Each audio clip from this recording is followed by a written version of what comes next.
예, 반갑습니다. 진지는 잡수셨나요? 그럼 되나요? 네, 맞아요. 네.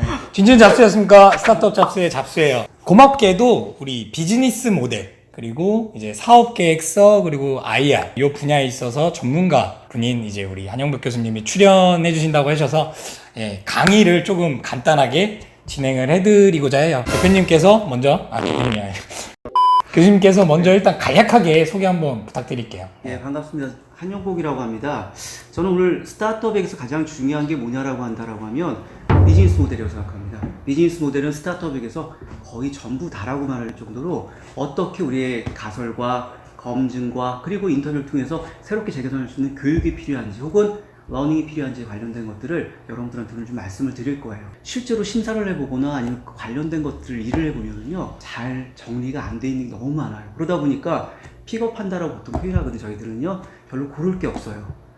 이러다 보니까 VC나 엔젤들 같은 경우는 1000개 중에 2개 정도를 투자할까 말까에 대해 고민을 한답니다. 스타트업에게 있어서 비즈니스 모델이라고 하는 건 계획적인 부분으로 보시면 됩니다. 그리고 그런 계획을 가지고 빌딩한다. 즉 조직을 갖추고 팀을 갖추고 그리고 하나의 기업 가기 직전에 혹은 MVP를 넘어서서 진짜 생산 출하 이전 단계의 모습까지가 비즈니스 모델의 영역이라고 보실 수 있습니다. 물론 과연 스타트업은 어떤 조직인지 스스로 아셔야 돼요.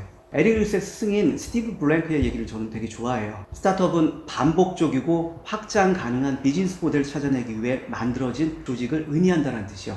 여기서 핵심적인 건 2개의 단어로 압축할 수 있습니다. 끝없이 반복적이어야 한다는 거, 그리고 확장 가능하다라고 하는 키워드를 여러분들이 반드시 기억하셨으면 좋겠습니다. 그게 스타트업의 본질이기 때문에 그렇습니다. 이렇게 이제 멋진 일인 스타트업에 대한 부분을 저는 항상 열렬히 응원하는 사람인데요. 그럼에도 불구하고 스타트업은 성공보다는 실패가 훨씬 많습니다. 좋은 데이터들을 보면은 뭐 3% 혹은 7% 정도가 적어도 1년 정도 있다가 매출을 올릴 수 있는 그 정도의 스타트업이라고 하는데, 실제로 실증하거나 조금 더 크리티컬한 곳에서 연구된 것들을 보면은요, 3%가 아니라 1% 이하라고 말하는 것도 있습니다. 스타트업은 성공하기 어려워요가 정답이라는 거죠. 그럴 수밖에 없는 것들을 많은 학자들이 연구를 했는데, 저는 그 중에 오늘 2가지를 좀 준비해 봤어요. 미국의 처비브레인이라는 곳과 그 다음에 CB 인사이트라고 하는 업체의 것들을 준비했는데, 이게 2014년도에 발표됐는데 지금까지도 이 탑 20가요 거의 유사하게 유지가 되고 있습니다. 그만큼 이게 너무 중요하더라는 거죠. 첫 번째가 뭐냐면 이그노 커스텀이라고 해가지고 고객을 잘 알지 못했어요. 우리가 무지한 거예요. 두 번째는 뭐냐면은 노마켓 니즈라고 해가지고 시장 자체에 대한 수요이거나 적어도 시장 안에 합리적인 수요가 있는지를 생각하지 않고 우리 아이디어가 세상을 구할 것처럼 막 좋은 거예요. 그러다 보니까 무조건 시장에 뛰어들었다는 거죠. 창업을 한다는 건 굉장히 멋진 일이지만 적어도 같이 함께하는 직원들을 먹여 살릴 수는 있어야 하거든요. 시장에 수요가 없다는 건 그건 성공하지 못할 아이디어일 수밖에 없다라고 하는 한계점을 갖습니다. 여기에 아까도 말씀드렸던 not the right 팀이라고 해서 올바르지 못한 팀이거나 아니면 마케팅에 대한 부족, 아니면 run out of cash라고 하는 현금이 다 떨어져 버리는 이런 경우들이 너무 많더라는 거죠. 스타트업 하시는 분들의 가장 큰 약점이 뭐냐라고 하면 나의 아이디어만이 좋기 때문에 무조건 성공할 거다라고 하는 막연한 생각들이라는 거죠. 그게 시장에서 어떻게 선택되어질 수 있느냐, 핵심 고객이라고 말할 수 있는 사람들이 어떤 시장에 존재하고 있는지, 합리적인 시장의 크기가 어느 정도 되는지에 대해서 어느 정도는 설정되어야 한다는 게 가장 중요한 핵심입니다. 즉 고객과 시장이라고 하는 부분이요. 자, 그러면 이제부터는 여러분들한테 조금 더 이제 본격적인 얘기로 린에 관련된 말씀 드릴 거예요. 먼저 여러분들 이런 그림 되게 많이 보셨을 거예요. 린 스타트업이라고 그래가지고 가장 먼저 뭐냐면 하이퍼시스라고 할 수 있는 여러분들의 가설이 중요해요. 아니면 여러분들의 아이디어 혹은 여러분들의 컨셉이 중요하다는 거죠. 쫙 연결이 돼야 돼요. 그리고 끝없이 어때요? 연습하고 반복하고 하는 것들을 통해서 우리가 나가야 될 방향을 명확하게 하셔야 된다는 겁니다. 여기서 잊으시면 안 되는 게 뭐냐면 바로 이거예요. 스타트업들이 잘 하시다가도 이렇게 무너져 내리는 경우가 뭐냐면 온타임이 아니에요. 인타임, 시간 안에 그런 것들 잘 매주하셔야 되는데 그러지 못하다 보니까 첫 번째, 돈이 소진되거나 두 번째, 같이 했던 누구예요? 창업 멤버들이 이탈하는 과정들에서 금방 쉽게 무너질 수밖에 없다라고 하는 부분입니다. 자, 그리고 또 하나 말씀드리겠습니다. 린에서 러닝에 대한 가장 핵심적인 부분은 첫 번째, fail fast. 빨리 어떻게 실패해봐야 돼요. 그래야 우리가 원하거나 아니면 고객이 원하는 게 뭔지 진짜 알 수 있다는 거죠. 또 fail early. 그것도 어때요? 빨리 앞단해서 끝나야 뒷단까지 가서 실패하면 어때요? 돈이 많이 들거나 아니면 시간이 많이 들잖아요. 그러니까 일찌감치 이렇게 되면 다시 피드백을 할 수 있다는 거죠. 또 하나요. 때로 빈도수가 많으면 많을수록 우리에 대한 체화되는 것들이 굉장히 강력해질 수 있기 때문에 훨씬 더 튼실해질 수 있다는 거죠. Fast, Early, Open이라고 하는 이 세 가지 단어를 반드시 기억하시고요. 학습이라고, 러닝이라고 하는 핵심적인 키워드를 반드시 익히셨으면 좋겠습니다. 이거 조금 더 첨부하면 안 돼? 아니야, 이거 좋아할 것 같아와 같은 것들 자꾸 해요. 그러면 뭐가 떨어지냐면요, 핵심으로 벗어나게 돼요. 자꾸요. 러닝의 핵심적인 부분이 뭐냐라고 저한테 물어보신다면 딱 하나의 단어, 간결성도 기억하셔야 합니다. 굉장히 중요한 일입니다. 여러분들께 주의 드리고 싶은 게 있어서 제가 이 그림을 준비했어요. 여러분들 처음부터 사업자를 내시거나 법인부터 설립하지 마세요. 여러분들이 아이디어가 좋아서 의욕적으로 무조건 하시는 거 괜찮습니다. 좋은데 그렇다고 해서 무조건 법인부터 세우시거나 사업자부터 내셔서 사람부터 모으거나 돈을 쓰는 구조를 만드시면 안 된다는 거예요. 예비 창업자로서 여기저기 챌린지 하면서 여러분들에게 기회를 줄 수 있는 것들이 되게 많이 있거든요. 그러니까 처음부터 무리하게 규모를 켜서 가시는 것들은 하지 않기를 당부드립니다. 이런 린 스타트업의 핵심은 역시 학습일 수밖에 없는데, 아이디어를 어떤 방법과 학습을 통해 한정된 자원을 가지고 빠르게 검증할 수 있는지 포커스되어 있다. 이 세 권의 책 속에는 이런 것들이 포함되어 있기 때문에 여러분들 필독으로 반드시 읽어주셨으면 제가 지금 소개를 좀 드리고요. 물론 저는 책을 팔지 않습니다. 국내적인 여건에서 이게 조금 어려우실 수 있어요. 그러면 스타트업 바이블이라고 하는 책이 있어요. 국내 책 중에요. 이게 누가 적은 거냐면 카이스트의 조성주라고 하는 교수님이 적으신 건데, 이것도 한번 개인적으로 추천을 하니까 여러분들 많은 학습이 되셨으면 합니다. 아까 제가 가설검증과 프로세스란 말을 여러분들께 계속해서 반복적으로 드렸는데, 가설검증에서 핵심적인 부분은 뭐냐면요, 프로블럼이라고 하는 문제가 뭐야? 고객의 문제가 있기 때문에 어떤 제품을 사거나 서비스를 원한단 말이에요. 우리가 그래서 당신들한테 진짜 최적화되어 있는 걸 드릴게요 라고 말할 수 있어야 한다는 거죠. 크리스텐 교수라고 하시는 분이 말씀하신 건데요, 고객들은 물건을 사지 않는다. 그들은 그들의 일, 즉 문제를 해결하기 위해 제품을 사용한다는 뜻이에요. 이 얘기는 뭐냐면, 해결하려고 하거나 여러분들이 주시는 물품에 대해서 고객들은 별로 관심이 없어요. 중요한 건 내가 뭐가 불편한지, 그래서 그 불편한 것들을 어떻게 해결해 줄 수 있는지가 훨씬 중요하더라는 거죠. 항상 솔루션과 프로블럼 바라보지 말라는 뜻에서 말씀을 드립니다. 고객들은 당신의 해결 방안에 관심이 없다. 그들은 그들의 문제에 관심이 있다라고 말하는 데이브 맥크루어라고 하는 굉장히 유명한 엑셀러레이터이고 스타트업들의 어떤 매칭 업체인데, 이분이 말씀하신 것 중에서 가장 중요한 게 뭐냐면 솔루션과 프로블럼에 대한 적정한 나열입니다. 여러분들 잊지 마세요. 우리들의 솔루션이 고객에게 답이 아니라는 거예요. 화면에 보시면은 왼편에 있는 게 비즈니스 모델 캔버스고요, 오른편에 있는 게 린 캔버스입니다. 요즘에는 여러분들 스타트업에 최적화되어 있는 게 어떤 거냐라고 하면은 바로 오른편에 있는 린 캔버스라고 하는데, 물론 무조건 그렇지만은 않아요. 여러분들 사업 규모라든지 사업 분야에 따라서 이건 조금 달리할 수 있다라고 생각이 듭니다. 그리고 또 하나 보시면 여기 가운데 있지 않습니까? 파란색으로 선을 그어놨잖아요. 그리고 제품과 서비스라고 해서 왼편을 하단부에다 적어놨고요, 시장의 어떤 관점에 대한 부분을 적어놨습니다. 여러분들 이런 것들도 이해하시면서 이걸 적는다면 굉장히 여러분들한테 효과가 있는 어떤 하나의 캔버스가 될 거라고 생각이 됩니다. 그런데 전문가 입장에서 저는 이런 말씀을 좀 드리고 싶어요. 린 캔버스가 써보면 정말 쉽게 빨리 1시간 이내에 작성이 되어질 수 있을 만큼 조금의 교육을 받았다면요, 아니면 나의 아이디어를 구체화시켰다면 그게 참 잘 써질 수 있는데, 반면에 약점이 있어요. 그 당시 소프트웨어 개발이거나 앱 개발과 같은 개발자의 입장에서 이런 것들을 바라봤다라는 겁니다. 그러다 보니까 오늘날 O2O 아니면 플랫폼, 물류, 우리가 해석하기 좀 어려운 것들에 대해서는 사실은 이 린이 적절하지 않을 수도 있다는 겁니다. 린이 정답이라고 생각하지 마시고, 적어도 어때요? 우리 것들을 구체적으로 생산 출하라든지 아니면 서비스를 갖다가 내보낼 때는 한 번 더 생각하십시오. 비즈니스 모델 캔버스가 훨씬 효과적일 수도 있다는 생각. 그래서 이 두 가지를 초기에서는 린 캔버스 어느 정도 완성되고 우리 것들을 조금 더 어때요? 디벨롭하고는 퀀텀을 하고 싶다라고 하면, 저는 개인적으로 비즈니스 모델 캔버스를 추천을 드리는 이유가 그렇습니다. 왜냐하면 비즈니스 모델 캔버스는 실행적인 부분이 강하기 때문에 그렇습니다. 제가 항상 좋아하는 원모딩이라는 문장인데요, 여기서 보시면은 스타트업과 린 컨셉에서 가장 핵심적인 부분이 뭐냐라고 하시면, 프로덕트이거나 서비스에서 뭐예요? 마켓 핏을 하는 게 가장 중요하다. 그리고 여러분들께서 하나의 캔버스를 계속 작성해 나가실 때 스트래티지 캔버스, 비즈니스 모델 캔버스, 린 캔버스와 같은 것들을 적절하게 그 단계에 따라 사용하신다라고 하면 여러분들의 디벨롭 속도는 굉장히 높아지실 수 있다는 겁니다. 여기서 조금 이제 까칠한 얘기를 좀 말씀드리자면, 스탠포드를 중심으로 한 실리콘밸리에서 탄생된 린 캔버스 자체가 여러분들이 하시는 비즈니스에 무조건 100% 최적화되어 있다고 말하기는 어렵습니다. 그러다 보니까 여러분들은 어때요? 다양한 루트를 통해서 여러분들 스스로가 검증하거나 검증받을 수 있는 그러한 것들도 찾아가셔야 한다는 게 하나의 이야기가 되셔야 합니다. 자, 그 다음에 여러분들 제가 또 하나 좀 준비해봤어요. 이건 여러분들한테 키 핵심으로 좀 말씀드리고 싶은데, 보통 이런 것들을 이제 VC나 엔젤들이 라고 표현해요. 라고요.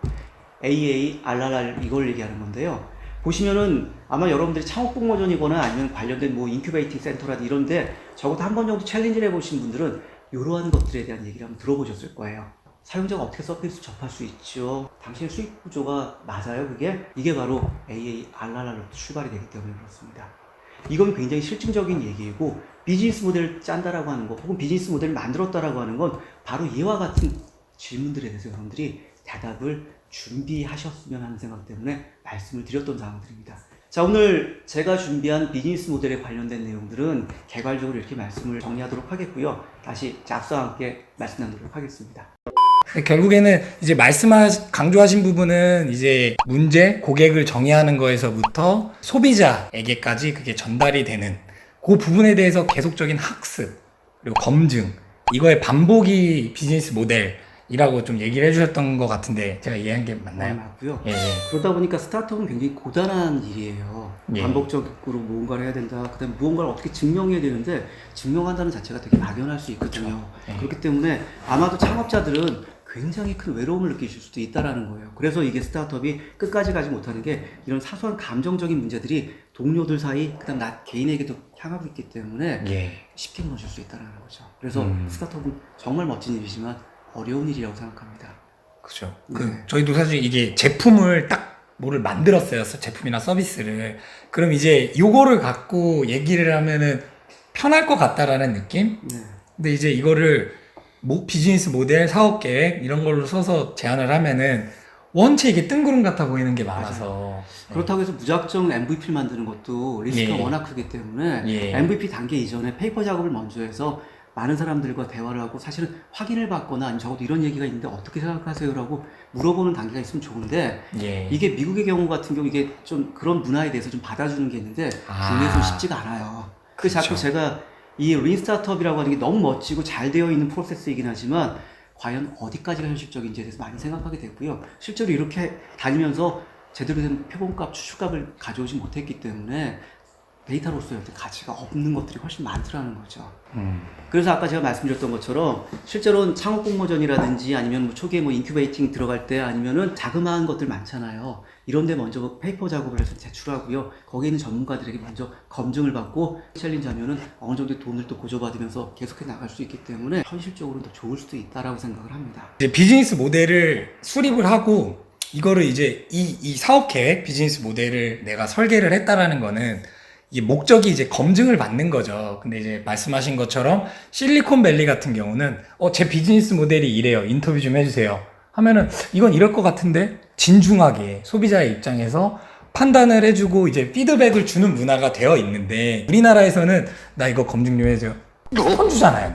뭐지? 설문조사 이런 거 하면은 뭐 스타벅스 커피 5,000원짜리 이런 거 주고 하라 그러는데 이거 뭐 그거 받으려고 하는 거지. 이게 진짜 진정성 있게 하는 사람 몇 안 되잖아요.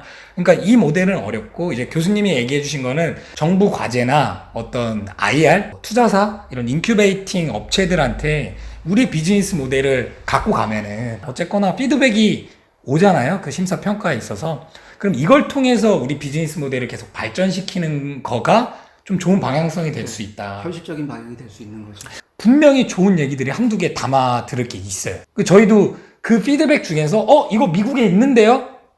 하시려는 거 있는데요? 해서 우리가 하려는 게 벌써 미국에서 통했구나. 자신감은 없잖아요. 비즈니스 모델에 대해서. 뭐 이런 피드백들을 얻을 수 있기 때문에 충분히 우리가 이 비즈니스 모델을 계속 뭔가 트라이하면서 검증을 받아볼 수 있는 부분인 것 같습니다. 근데 보통 이제 심사하실 때 거의 첫 장에서 그런 거 네. 결정되지 않아요? 네. 그죠. 보통 우리가 원페이지 프로포절이라고 그래가지고 앞에 타이틀이 멋지거나 아니면 섹시한 것들이 나와요. 그러면 이게 뭐지? 밑에 내용에서 키워드 몇 개만 딱 찍어보면은 벌써 이거는 어느 정도 얘기가 되는지 비즈니스 모델이 뭐가 될지 하는 것들이 간결하게 딱 감기면 한 번 넘겨봐요. 그러면 거의 뽑힐 수 있다라는 거죠. 그럼 만약에 첫 장이 이게 뭔가 섹시하지 않다. 타이틀이 정말 중요해요. 안 넘어가나요? 잘 안 넘어가죠. 제가 이 얘기를 종종 들었거든요. 이렇게 얘기하면 또 안 되는 거죠? 근데 저는 이게 사실 시스템이 그럴 수밖에 없는 거라고 봐요. 이게 심사를 할 때 양은 되게 많은데 심사 평가하는 발표 시간 한정적이고 이걸 봐야 되는 시간도 한정적이고 사람도 한정적이고 그러니까 이거 한 장 에이, 이게 나올 수밖에 없는 환경인 것 같아요. 그러다 보니까 이제 네. 그 비즈니스 모델에 대해서 얼마나 많은 사람들이 얼마나 많이 땀을 흘려서 썼는지, 그래서 그 안에 한자 한자가 많이 쓰이진 않아도 꽉 찼을 거라고 생각하고 우리 테이블에 올려놓고 선풍기를 틀어서 한번 날려보자. 그래서 무거운 건 앞에 떨어질 거다라고까지 얘기를 했었어요. 네. 왜냐하면 그만큼 다양성이 없었다라는 거죠. 그러니까 이건 물론 농담입니다만 그분들이 어떤 열심히 하셨던 분들은 펌하는 분명히 아닙니다. 그만큼 우리는 지금 어쩌면 너무 좋은 것들을 한꺼번에 받아들이다 보니까 그 캔버스 안에 쓰지 않습니까? 우리가 표출하고 싶거나 적어도 우리가 디벨롭해야 될 요소들을 조금은 잃지 않나 라고 생각을 조금은 해봐요. 비즈니스 모델이 명확히 서야 팀원들도 와 이런 그렇죠. 모델이구나 하고 그래 한번 해봅시다가 나오는 거고 참 이거는 어떻게 보면 초창기에 팀이 없이 우리 전에 나와주셨던 독티 대표님도 이제 팀이 없는 상태에서 계속 이제 작업을 하다 보니까 이런 비즈니스 모델을 혼자서 설계를 하고 현업에서 띄어떼야 됐던 건데 이제 팀원이 있을 때는 이런 비즈니스 모델을 함께 그려가면서 하면은 좀 뭔가 이 끈끈한 게 잡지 않을까 싶어요. 그럼요. 팀워크의 핵심적인 부분은 우리가 뭘 하고 있고 우리가 어떻게 전진할 건지에 대한 명확성이라는 거죠. 그렇게 됐을 때 그 팀은 완전히 다르고 그 팀은 분명한 빌딩을 통해서 컴퍼니로서의 발전 가능성이 있다고 생각을 합니다. 저는 이거 너무 중요한 얘기인 것 같아요. 초창기에 팀을 어떻게 구축하냐. 나 좋은 여건에서 일을 한번 해보겠습니다 하고 오는 게 아니라 비즈니스 모델이 뭐예요? 하고 같이 그걸 그려나가려는 노력이 있는 가장 파트너. 발전적인 생각입니다. 그리고 이제 이 팀과 맞물려서 자금을 받는 것도 결국에는 비즈니스 모델과 그럼 그 비즈니스 모델을 같이 그려나갈 팀원이 누구냐를 보기 때문에 제일 중요한 것 같아요. 저도 사업을 하면서 제일 중요한 게 이건데 많이 간과하고 있다가 교수님도 던지고 싶은 얘기지 않을까라는 생각이 들긴 실제로 네. 만나보면은요, 네. 비즈니스 모델이 뭐요라고 그냥 직관적으로 딱 질문했을 때 우리는 어떤 기반으로 뭘 할 겁니다 정도는 얘기가 되어야 한다는 거죠. 그런데 대부분의 분들이 막 아이디어에 대해서 어때요? 막 풀어놓으세요. 그건 좀 앞으로 좀 연습을 하시면서 좀 주의하셔야 되지 않을까. 사실 제가 이제 우리 교수님을 그렇게 만남이 시작됐어요. 김 대표 비즈니스 모델이 뭐예요? 했다가 제가 그 장황하게 설명하는 애가 저였던 거죠. 얘기를 했는데 이제 그건 뭐 이렇게 하셔서 저는 이제 또 울컥했죠. 그래서 아니 뭐 다 들어보지도 않으시고 그러시냐. 그러나 이제 저도 계속 선배님도 뵙고 하면서 계속 발전시켜 나가는 그 러닝의 자세는 되어 있습니다. 딱 한 가지만 더 여쭤볼 게 린 캔버스를 저희가 이제 작성을 할 때 그런 게 있었어요. 고객이 겪고 있는 문제를 적는 항목이 맞아요? 맞기도 하고요. 네. 또 그들의 있지 않습니까? 필요한 니즈에 대한 걸 적으셔도 되고요. 네. 그 다음에 또 하나가 뭐냐면 이런 거 적어도 보니까 자신들도 몰랐던 것들을 적어도 상관은 없어요, 사실은. 제가 이걸 왜 여쭤봤냐면 네. 혁신의 종류가 여러 가지가 있겠지만 지금 당장 이 누군가가 겪고 있는 문제를 제가 해결할 수 있잖아요. 그 내용인 거고. 근데 이 사람이 그 문제를 모르고 있어. 그래서 전 그 예를 카카오톡으로 들거든요. 문자 쓸 때 혹시 불편했나요? 모르잖아요. 근데 카카오톡이 나오니까 이거 대비 불편한 거잖아요. 그게. 그러니까 비용이 나가고. 이게 더 편한 거잖아요. 그러니까 이거는 그 사람들이 현재 겪고 있지 않은 문제였던 건데 새로 뭐를 만들어내니까. 그러니까 기업들은 항상 마케팅을 먼저 푸시하는, 그러니까 그런 기업들이 할 수 있는 게 유저 인터페이스 자체를 갖다가 어떻게 해요? 유저 익스피리언스라고 말할 수 있는 경험을 만들어서 뭐라는 그 사람들한테 푸시를 해주니까 우리들의 어떤 반응들이요, 그 기업들에게 풀로 가는 거죠. 전형적인 형태의 마케팅이라고 보시면 되는 거예요, 사실은요. 그 영역은요. 그리고 이건 문제가 아니에요. 우리가 새롭게 경험하니까 이게 훨씬 간결하거나 아니면 훨씬 편하거나 아니면 훨씬 멋져 보이거나 좋다. 그렇죠. 네. 좋을 수 있기 때문에 그런 거예요. 우리 스타트업 업계에서는 커피숍이나 레스토랑과 같은 건 스타트업의 영역이 아니다라고까지 정의를 해요. 그런데 이 스타벅스 커피는 뭐 혁신적인 기업일 뿐만 아니라 이런 어떤 비즈니스 모델이 나온다는 자체가 정말 기적과 같은 일인데, 전 그런 걸 가지고 말씀드리고 싶은 게 아니라 하워드 슐츠 회장이 초기적인 부분에서 시애틀에서 처음 시작했을 때 얼마나 힘들었는지를 좀 여기서 볼 수 있거든요. 나는 242번의 투자자를 만났고 217번의 거절을 당했다. 이건 전부 초기에 거절을 당했을 거예요, 아마. 그러니까 몇 년 동안 수없이 많은 사람들 만나러 다녔는데 거의 어때요?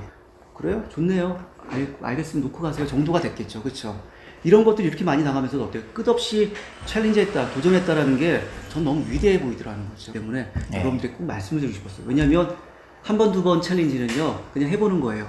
10번 챌린지는 당연한 거예요. 100번까지 해보다가 잘 안 되면 내 아이디어가 뭐가 문제인지 다시 피드백 하시면 됩니다. 좀 오늘 이 영상을 계기로 비즈니스 모델에 대해서 다시 한번쯤은 생각을 해보고 지금 당장 한번 이렇게 찾아봐서 그려보는 작업을 하면 좋을 것 같아요. 그리고 팀원분들이 계시다면 한번 모이자. 우리 이 영상을 한번 공유를 하고 공유는 꼭 하고요. 공유하고 이렇게 한번 그려보는 작업들을 하면서 앞으로 사업을 하면서도 계속 러닝하고 반영하고 하는 작업을 하면 우리는 또 제2의 스타벅스 뭐 이렇게 구현할 수 있지 않을까 생각을 해봅니다. 이상 그러면 좀 마무리 해보도록 하고요. 그 마무리 명언 한번 부탁드리겠습니다. 명언이라는 말보다는 비즈니스 모델은 스타트업에서 전부이기 때문에 저는 하나의 문장으로 간결하게 하겠습니다. 고객이 답이다. 하나의 문장으로 클로징하겠습니다. 예. 고객이 답이다. 선생님 감사합니다. 고맙습니다. 구독, 좋아요, 꾹!